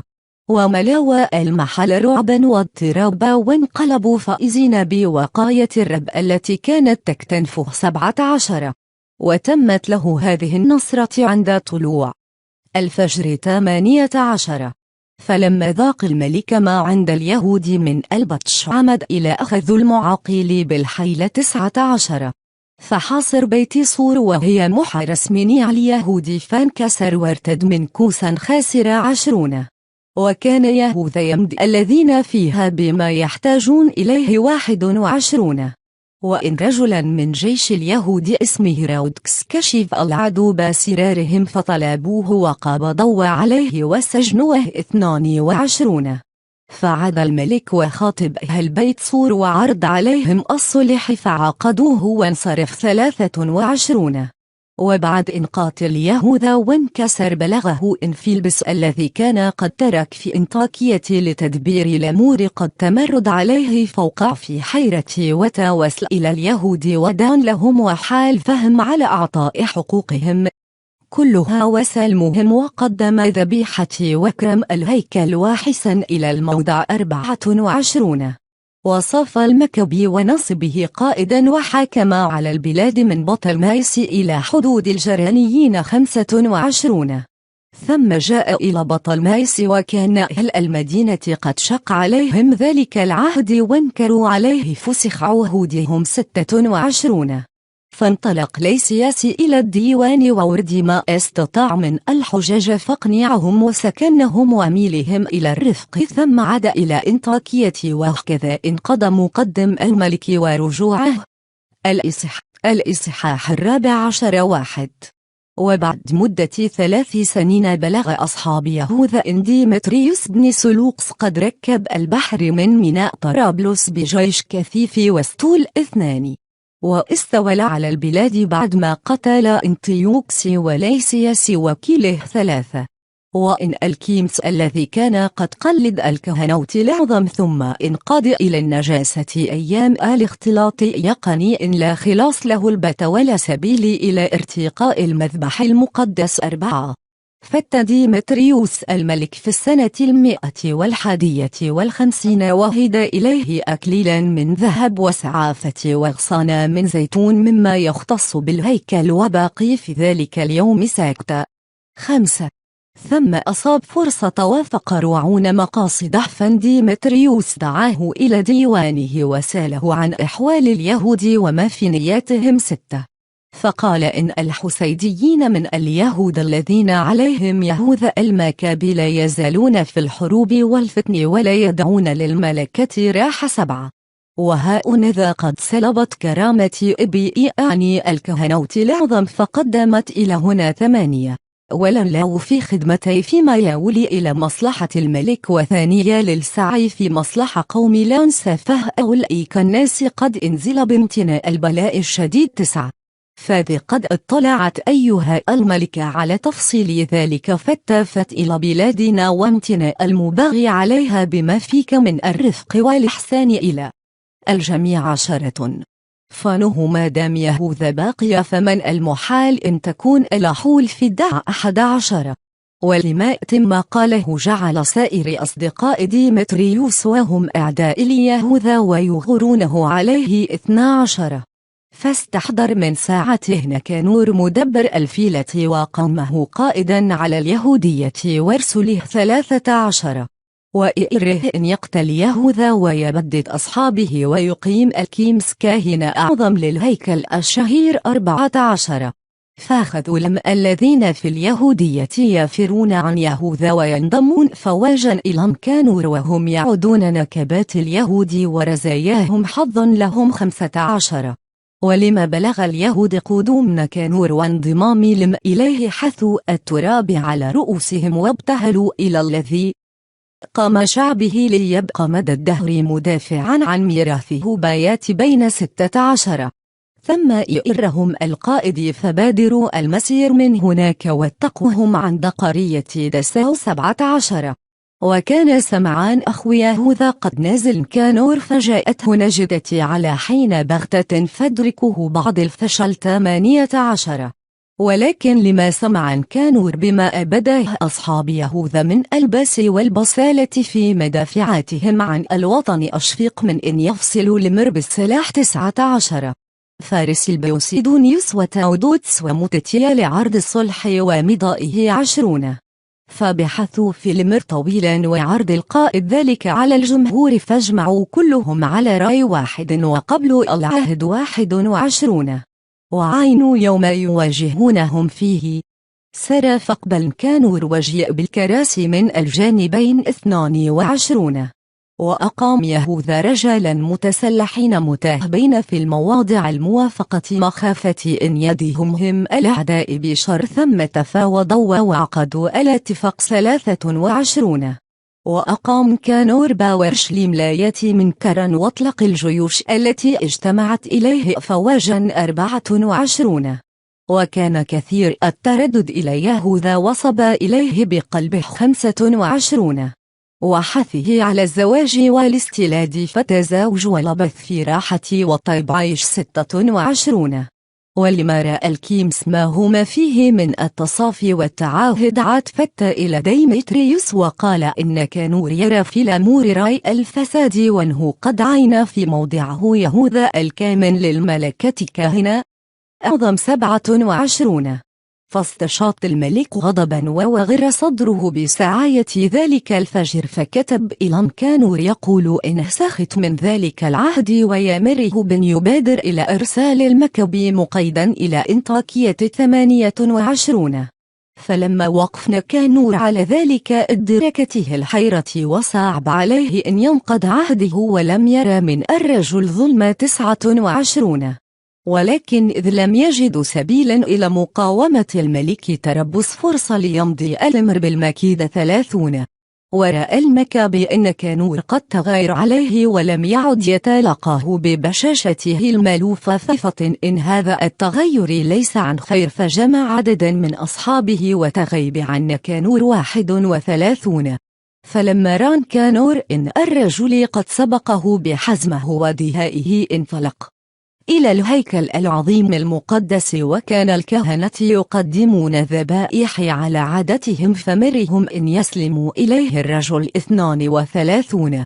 فقسموا وقالوا إنهم لا يعلمون إن الذي يطلبه في مد يمينه على الهيكل 33. وأقسم قائلا لئن لم تسلموا اليهوذا مثثقا لهدم بيت الله هذا إلى الأرض ولا قلع عن المذبح وشيد هنا هيكل شهيرا لدى يونيسيوس 34. قال هذا وانصرفوا فرفع الكهنة أيديهم إلى السماء ودعوا منه ونصير ائتنا على الدوام قائلين 35. يا من هو رب الجميع الغني عن كل شيء لقد حسن لديك أن يكون هيكل سكناك فيما بيننا 36. فلان أيها الرب يقدس كل قداسة صن هذا البيت الذي قد طهر عن قليل وحفظه طاهر إلى لابد 37. وكان في أورشليم شيخ اسمه رزيس وهو رجل محب لوطنه محمود السمعة يسمى بابي اليهود لما كان عنده من الغير عليهم فوشي به إلى كانور 38. وكان فيما سلف من أيام الاختلاط مخلص التمسك بدين اليهود ولم يزل يبذل جسمه ونفسه في سبيل الدين 39. وأراد كانور إن يبدي ما كان عنده من الحنق على اليهود فارس الأكثر من 500 جندي ليقبضوا عليه 40 لاعتقاده إن يئسك فقد انزل بهم مصيبة عظيمة 41. فلما رأى الجنود قد وشكوا أن يستولوا على البرج ويفتحوا باب الدار وقد اطلقوا النار لحراق الابواب واصبح محاطا من كل جانب وجى نفسه بالسيف 42. واختار أن يموت بكرامته ولا يصير في أيدي المجرمين ويشتم بما لا يليق بصله الكريم 43. ولكنه لعجلة أخطم المقتل وإذ كانت الجنود قد هجمت إلى داخل الابواب رقي إلى السور بقلب جليد والقى بنفسه من فوق الجنود 44. فانفرجوا لحينهم فسقط في وسط الفرج 45. وإذ كان به رمق وقد اشتعلت فيه الحمية قام ودمه يتفجر كالينبوع وجراحه بلغة واخترق الجنود عدو 46. واستوى قائما على صخرة عالية وقد نزف دمه ثم إخرج معاءه وحملها بيديه وطرحها على الجند ودعا رب الحياة والروح إن يردهما عليه ثم فاضت نفسه. الإصحاح 15 1. وبلغ كانور إن أصحاب يهوذا في نواحي السامرة في عزم على مفاجاته يوم السبت دون تعرض لخطر الحرب 2. فقال له اليهود الذين شايعوه اضطرارا لا تأخذ القوم بهذه القسوة والخشونة بل إرى حرمة يوم قد اكرمه وقدسه الرقيب على كل شيء 3. فسال ذلك الفجر وهل في السماء قدير إر بحفظ يوم السبت 4. فقالوا إن في السماء الرب الحي القدير وهو الذي يوصى بحفظ اليوم السابع 5. فقال الرجل وانا أيضا قدير في الأرض فمر بخذ السلاح ومضى أوامر الملك ولكنه لم يتمكن من قضاء مار به الخبيث 6. وكان كانور بما عنده من أزه وصلف مضمرا إن ينصب تذكارا يشير به إلى جميع غلاباته على أصحاب يهوذا 7. ومن المكابي فلم يزل يثق كل الثقة بأن الرب سيؤتيه النصر 8. فحرض أصحابه إن لا يجزعوا من غرة بل يذكروا النجدات التي طالما أمدوا بها من السماء وينتظروا الظفر والنصرة التي سيؤتونها من عند القدير 9. ثم كلمهم عن الشريعة والانبياء وذكر لهم الوقائع التي باشروها حتى أذك حماستهم 10. وبعدما ثبت عزائمهم شرح لهم كيف نقضت ألم عهودها وحنثت بأيمانها 11، وسلحكل منهم بتعزية كلامه الصالح أكثر مما صلحهم بالترس والرماح، ثم قص عليهم رؤيا يقينية تجلت له في الحلم فشرح بها صدورهم إجماعيا 12. وهذه هي الرؤيا: قال: رأيت أنيا الكاهن الأعظم رجل الخير والصلاح المهيب المنظر الحليم الأخلاق صاحب الأقوال الرائعة المواظب منذ صبائه على جميع ضروب الفضائل بسطا يديه ومصليا لأجل جماعة اليهود بسرها 13. ثم ترى رجل كريم الشيبة أغر البهاء عليه جلالة عجيب سامية 14. فجاب أنيا وقال: هذا محب الإخوة المكثر من الصلوات لأجل الشعب والمدينة المقدسة إرميا نبي الله 15.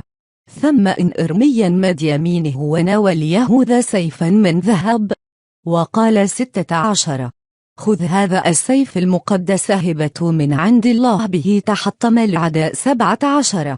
فطابت قلوبهم بقوال يهوذا الصالحة التي حركت بقوتها حماستهم وثارت نفوس الشبان، وعقدوا عزمهم على أن لا يعسكروا بل يهجموا بشجاعة ويحاربوا بكل بصالة حتى يفصلوا الأمر، إذ كانت المدينة والأقداس والهيكل في خطر 18. وكان اضطرابهم على النساء والأولاد والإخوة وذوي القرابات أيسر وقعا من خوفهم على الهيكل المقدس الذي كان هو الخوف الأعظم ولاول 19. وكان الباقون في المدينة في اضطراب شديد من قبل القتال الذي كانوا يتوقعونه في الفضاء 20. وبين كان الجميع ينتظرون ما يؤول إليه الأمر، وقد ازدلف العدو واصطف الجيش وقيمة الفيل في مواضعها، وترتبت الفرسان على الجناحين 21. تفرس المكابي في كثرة الجيوش وتوفر الأسلحة المختلفة وضراوة الفيل، فرفع يديه إلى السماء ودعا الرب الرقيب صانع المعجزات لعلمه إن ليس الظفر بالسلاح ولكنه بقضائه يؤتي الظفر من يستحقه 22. وصل قائلا: إنك يا رب قد أرسلت ملاكك في عهد حزقيا ملك يهوذا فقتال من جند سنحارب 185,023. والآن يا ملك السماوات أرسل ملاكا صالحا أمامنا يوقع الرعب والرعدة وبعظمة ذراعك 24 ليتروع الذين وافوا على شعبك المقدس مجدفين. وكان يهوذا يصليه كذا 25. وأصحابنا كانوا يتقدمون بالبواق والغني 26. فواقعهم أصحاب يهوذا بالدعاء والصلوات 27. وفيما هم يقاتلون بليد كانوا يصلون إلى الله في قلوبهم، فصرعوا 35,000 وهم في غاية التهلل بمحضر الله ونصرته 28. ولما فرغوا من الجهاد ورجعوا مبتهجين وجدوا نكانور بسلاحه وقد خرقتيلا 29. حينئذ ارتفع الهتاف والزجل وسبحوا الملك العظيم بلسان إبائهم 30. ثم إن يهوذا الذي لم يزل في مقدمها الوطنه بالذل دونهم جسده ونفسه وراعيا لابن إئته المودة التي إثرهم بها منذ حداثته يأر بقطع راس كانور ويده مع كتفه وحملهما إلى أورشليم 31. ولما بلغ إلى هناك دعا بني إئته والكهنة وقام إئم المذبح واستحضر الذين في القلعة 32. وأراهم راس كانور الفاحشة ويد ذلك الفجر التي مدها متجبر على بيت القدير المقدس 33. ثم قطع لسان نكانور المنافق وامر بن يقطع قطعا ويطرح إلى الطيور وتعلق يد ذلك لحم تجاه الهيكل 34. وكان الجميع يباركون إلى السماء الرب الحاضر لنصرتهم قائلين: تبارك الذي حفظ موضعه من كل دنس 35. وربط راس كانور على القلعة ليكون دليلا بين جليا على نصرة الله 36. ثم رسم الجميع بتوقيع عام لا يترك ذلك اليوم بدون احتفال 37 بل يكون عيدا، وهو اليوم 13 من الشهر 12 الذي يقال له آذار بلسان أرام قبل يوم مردوكي بيوم 1 38. هذا ما تم من إيرنا كانور، ومنذ تلك الأيام عادت المدينة في حوزة العبرانيين. وهي هنا أنا أيضا أجعل ختام الكلام 39. فإن كنت قد أحسنت الثالث وصبت الغرض فذلك ما كنت أتمنى، وإن كان قد لحقن الوهن والتقصير فاني قد بذلت وسعي 40. ثم كما إن أشرب الخمر وحدها أو شرب الماء وحده مضر، وما تطيب الخمر مما الزوج بالماء وتعاقب لذ وطريبا، كذلك تنميق الكلام على هذا الأسلوب يطرب مسامع مطالع الثالث. انتهى.